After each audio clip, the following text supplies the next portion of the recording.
నరేంద్ర మోదీ గారు ఇండోనేషియా వెళ్తున్నప్పుడు సడన్గా ఆయన విమానము చుట్టూర్తా F-16 ఫైటర్ జెట్స్ అలాగే సుఖాయ్ విమానాలు కూడా కనిపించాయి. సో ఇప్పుడు ఆ ఫోటోలు చూసారనుకోండి, చాలా ఆశ్చర్యంగా ఉంటుంది. అంటే ఈయన విమానాన్ని వీళ్ళు చుట్టుముట్టారా అంటే ఇది ఒక ఎస్కార్ట్ వ్యవస్థ అండి. ఇండోనేషియా ఎయిర్ ఫోర్స్ మనల్ని గౌరవించిన విధానం. మన విమానాల చుట్టూర్తా అమెరికా వాడి F-16 అలాగే రష్యా వాళ్ళ సుఖాయ్ 30 విమానాలు. సో చాలా గొప్పగా అనిపించింది. ఎందుకంటే ఇండోనేషియా అంటే పూర్తిగా ఒక ఇస్లామిక్ దేశము, వాళ్ళకి మనకి శత్రుత్వం ఉన్నట్టుగా కూడా మీకు పాకిస్తాన్ ప్రచారం చేస్తుంది. అలా కాదు, మీకు హయ్యెస్ట్ లెవెల్లో మేము గౌరవాన్ని ఇస్తాము. ఇప్పుడు మీరు చూసారంటే బింటాంగ్ ఆదిపురా అనబడే ఇండోనేషియా యొక్క హయ్యెస్ట్ సివిలియన్ అవార్డ్ అండి. అంటే మనకు భారత్ రత్న అంటాం చూసారా, ఆ లెవెల్లో ఉండే ఒక అవార్డు వీళ్ళు మోదీకి ఇచ్చారు. ఇచ్చిన తరువాత ఇదంతా ఒట్టి ట్రైలర్ మాత్రమే. అంటే మీ విమానానికి ఎస్కార్ట్ ఇవ్వడము, హయ్యెస్ట్ సివిలియన్ అవార్డు ఇవ్వడము ఒక్క ట్రైలర్ మాత్రమే. మరి అసలు సినిమా ఏమిటి అంటే బ్రహ్మోస్. ఇవాళ భారత్ బ్రహ్మోస్ అమ్ముతుంది అంటే ఒక మామూలు విషయం అయిపోయిందండి.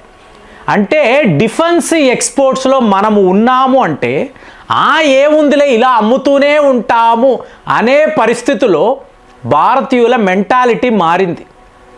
అంటే మనము South China Sea, Indo Pacific రీజన్లో ముందుకు వెళ్తున్నాం. మామూలుగా వాళ్ళు ముందుకు వస్తారు, ఇవాళ మనము మార్చ్ ఫార్వర్డ్. ఇదే విషయం. For the first time in the history మనము అస్త్రా అనబడే బియాండ్ విజువల్ రేంజ్ మిసైల్ ఇండోనేషియాకు ఇచ్చాం. అలాగే ద స్ట్రెయిడ్ ఆఫ్ మలాకా. అంటే ఇలాంటి విషయాలు మీరు ఆలోచించారనుకోండి, ఏంటండి అంటే జియో పాలిటిక్స్లో ఉన్న వాళ్ళకి, యుద్ధ నిపుణులకి ఇమీడియట్గా అర్థమవుతుంది మనం ఏం మాట్లాడుతున్నాం. రేపు ఒకవేళ చైనాతో యుద్ధమే వచ్చింది అనుకోండి, మీరేం చేస్తారండి? అండమాన్ నికోబార్ ఐలాండ్స్ కాదు, శ్రీలంకలో ఉండే కొలంబో పోర్ట్ కాదు, ఎందుకంటే అదొక strategic location for Bharat Indian navy. మనము అండమాన్ నికోబార్ ఐలాండ్స్ నుంచి 700 కిలోమీటర్ల ముందు ఉండే సాబాంగ్ పోర్ట్ అంటారండి, అక్కడికి వెళతాం. సాబాంగ్ పోర్ట్ అంటే ఎక్కడ ఉంది? ఇండోనేషియాలో ఉంది. ఇవాళ భారత్ ఇండోనేషియా కలిసి ఈ పోర్టుని డెవలప్ చేస్తున్నారు. దీన్నే మీరు ఒక స్ట్రాటజిక్ లొకేషన్ అన్నారు అనుకోండి. స్ట్రాటజిక్ అంటే ఏంటండి? డిఫెన్స్కు సంబంధించిన వ్యవహారం, అంతేనా? అంటే Indian navy Andaman Nicobar islands నుంచి 700 కిలోమీటర్లు ముందుకు వెళ్ళింది అనుకోండి. ఈ సాబాంగ్ పోర్ట్ వద్ద మీరు స్టేషన్ అయ్యారు అనుకోండి. పోయిన వీడియోలో మాట్లాడాను, ఏకంగా ఆస్ట్రేలియా దాకా కూడా ఇండియా యొక్క వార్షిప్స్ వెళ్ళాయి.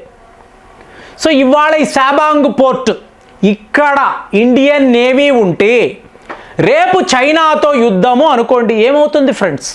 మలాకా స్ట్రెయిడ్ అనే దాన్ని టోటల్గా మనం బ్లాకేడ్ చేయగలం. చోక్ పాయింట్ కదా, అలాగే ఆపేస్తాం. ఇండియన్ నేవీ టోటల్గా ఆపేస్తుంది. చైనా వాడు ఏం చేస్తాడు? 80% వాడి వ్యాపారము ఇక్కడే. టోటల్గా వాడు మునిగిపోతాడు. ఇరాన్ యుద్ధం మనకు నేర్పించిన పాఠాలు ఏంటండి? ఒక్కసారి స్ట్రెయిడ్ ఆఫ్ హార్మోస్ని ఆపేస్తే ప్రపంచమే స్తంభించిపోతుంది. సో ఈ పని ఒకవేళ మనము చేసామో అనుకోండి, చైనా వాడి యొక్క నైట్ మేర్ అండి ఇది. మరి ఇండోనేషియా వాళ్ళు మనతో కలిశారు. ఈ పోర్టుని మనం కలిసి డెవలప్ చేద్దామండి. ఒక ఐలాండ్ ఇక్కడ భారత్తో ఇలాంటి ఒక పోర్ట్. అంటే ఈ నాయకులు ఇంకొక దేశానికి వెళుతున్నప్పుడు 25 ఏళ్ల తరువాత ప్రపంచము ఎలా ఉంటుంది? భారత్ ఒక్క న్యూక్లియర్ ఆయుధాలను పక్కన పెడితే సమీకరణ చూడండి ఫ్రెండ్స్, పోయిన వీడియోలో మాట్లాడాను. భారత్ వద్ద ఉండే అస్త్రాలు ఏమిటి? మిజైల్ టెక్నాలజీ అంటే నెక్స్ట్ 10 ఇయర్స్లో ప్రతి వాళ్ళు మన వైపే చూస్తారు. అలాంటి టెక్నాలజీ, అలాంటి మ్యాన్ పవర్ టెక్నీషియన్స్ మన దగ్గర ఉన్నారు. సో ఇలాంటి సిట్యువేషన్లో మనతో ఫ్రెండ్షిప్ చేయడం అనేది ప్రతి ఒక్క దేశానికి ఇంపార్టెంట్ అండి. మనల్ని విస్మరించి ఈ చిన్న చితకా దేశాలు పాకిస్తాన్, నేపాల్, బంగ్లాదేశ్, మాల్దీవ్స్ సో ఇవన్నీ దేశాలే కావు. సరే అనుకున్నాం, వాళ్ళు ఇలాగ తోక ఆడిస్తూ ఉంటారు, మనం పట్టించుకోం. అంటే సూర్యుడిని చూసి కుక్కలు మొరుగుతూనే ఉంటాయి కదా, సూర్యుడు తిరిగి మొరగడు కదా. సో అది భారత్. సో మనం హైయెస్ట్ లెవెల్లో ఈ గేమ్ ఆడుతున్నాం ఇవాళ. మీకేమైంది? బ్రహ్మోస్ ఇవ్వడంతో ఒక వీడియోలో చెప్పాం, ఒక రాక్షసుడు చాలా ఒక జైంట్లా ఉంటాడు, గ్రామస్తులు భయపడతారు. ఇంత పెద్దవాడు కదండి, కుంభకర్ణుడిలా ఉన్నాడు, వీడిని మనము ఎలా ఎదుర్కోగలము, పారిపోవడమే బెటర్ అంటే హీరో ఏం చెప్తాడండి? ఇంత పెద్ద జైంట్ ఉన్నప్పుడు ఎటు నుంచి కొట్టినా దెబ్బ తగులుతుంది, వాడు మిస్ అవ్వడు, వాడిని నువ్వు కొట్టగలవు. ఇదే థింకింగ్ అండి, యాటిట్యూడ్లో ఇదే థింకింగ్. అలాంటప్పుడు ఒక అమెరికా ఎంతంత పెద్ద యుద్ధ నౌకలండి, ఇరాన్ వాళ్ళు ఏం చేశారు? చీప్ మిసైల్స్ పెట్టుకొని కొడతాము అన్నారు. అనడమా భయంతో వాడు ఎటో పారిపోయాడు, అమెరికా వాడే పారిపోయాడు కదా. రేపు చైనా వాడికి కూడా అదే పరిస్థితి. పెద్ద పెద్ద నౌకలు అంటాడు. ఇండోనేషియా వాళ్ళు ఏం చేస్తున్నారు? మన బ్రహ్మోస్ 3 బ్యాటరీస్ కొన్నారండి. చెప్తున్నా కదా, బ్రహ్మోస్ అమ్మకాలు ఆపరేషన్ సింధూర్ తర్వాత మామూలుగా అనిపిస్తుంది మనకు, ఏముంది. సో అలాంటిది వీళ్ళు బ్రహ్మోస్ స్టేషన్స్ని ఏర్పాటు చేస్తున్నారు. ఎందుకంటే ఇండోనేషియాకు చాలా ఐలాండ్స్ ఉంటాయి. ఇప్పుడు వాటిని అంతా వీడేం చేస్తాడు? తన కబ్జాలోకి తీసుకోవాలని చైనా వాడు భావిస్తాడు. ఎందుకంటే హెల్ప్లెస్ కదండి. మీకు అన్ని ఐలాండ్స్ను మీరు కవర్ చేయాలి, రక్షించుకోవాలంటే ఏ స్థాయిలో మీ నేవీ ఉండాలి? ఇండోనేషియా వద్ద లేదు. సో దాంతో వాళ్ళు ఏం చేశారు? భారత్ వద్ద బ్రహ్మోస్ కొనుక్కుందాం, బ్రహ్మోస్ స్టేషన్స్ను ఏర్పాటు చేద్దాం. సో ఇప్పుడు చైనాతో రేపు గొడవలు అనుకోండి, జస్ట్ మీరు బ్రహ్మోస్ని వాడారు, వాడి ఓడలను కొట్టారు అనుకోండి, పారిపోతాడు వాడు. ఎందుకంటే యుద్ధము చెయ్యడండి, కాస్ట్, ఆ నష్టము వాడు భర్తీ చెయ్యలేడు. కాబట్టి భయము చైనాలో కలిగించాలి అంటే ఇండోనేషియాలో బ్రహ్మోస్ ఉండాలి. అలాగే అస్త్రా అనబడే beyond visual range air to air missile, ఇప్పుడు ఇది ఉంది అనుకోండి, ఎంత గొప్పగా ఉందో చూడండి. సుఖాయ్ విమానాలు ఇండోనేషియాలో ఉన్నాయండి, రష్యా వాళ్ళ వద్ద కొనుక్కున్నారు. ఒకవేళ మెయింటెనెన్స్ రిపేర్లు కావాలి అనుకోండి, ఓవర్ హాల్ అంటాం, కావాలంటే భారత్లో చేసుకోవచ్చు. ఇప్పుడు ఇక్కడ హిందుస్థాన్ ఏరోనాటిక్స్ లిమిటెడ్ వాళ్ళు ఇండోనేషియాలో ఉండే సుఖాయ్ విమానాలు, అందులో మన అస్త్రాలను ఫిట్ చేసి వాళ్ళకి ఇవ్వబోతున్నాం. ఫస్ట్ టైం చేస్తున్నామండి. సో సుఖాయ్ విమానాలు రష్యా వాళ్ళది అంటే ఇవాళ నమ్మరు, భారత్దండి అంటారు.